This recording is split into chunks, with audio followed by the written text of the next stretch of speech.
Hello,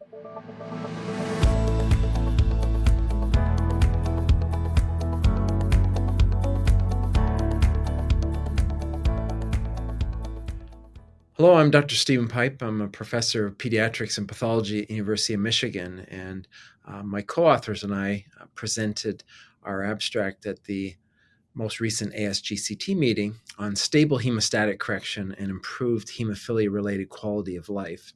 Final analysis from the pivotal phase 3 HOPE-B trial of Etranacogene Dezaparvovec.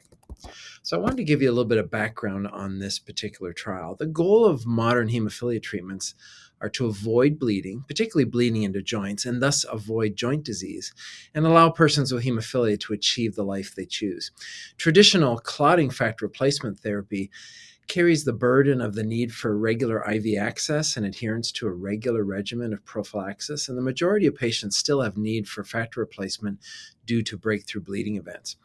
Gene therapy offers hope to improve on the current standard of care by offering long-term restoration of coagulation after a single infusion event.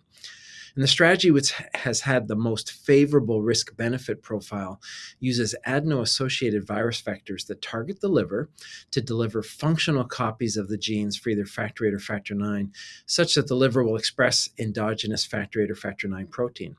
And this strategy has shown that it can work in the majority of individuals, but efficacy has been limited by immunologic challenges that lead to liver toxicity and restricted eligibility due to pre-existing immunity to various AAV vector serotypes.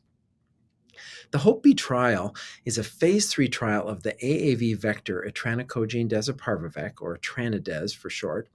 And this is for subjects with severe to moderately severe hemophilia B.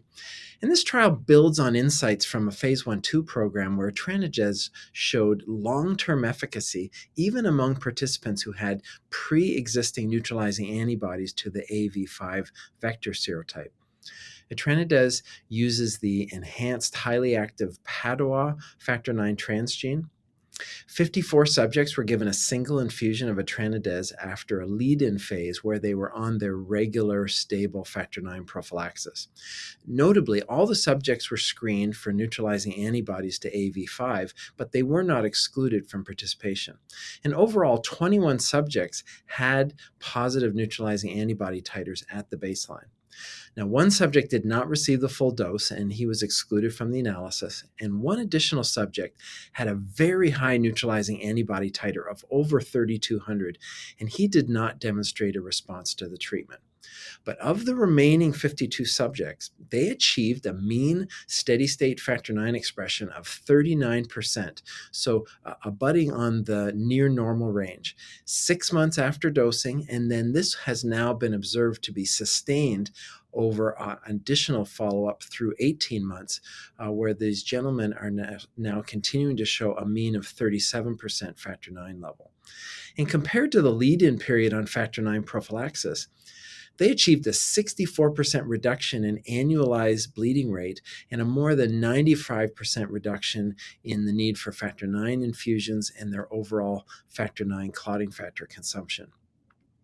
Participants also saw an improvement in health-related quality of life scores using a hemophilia-specific instrument.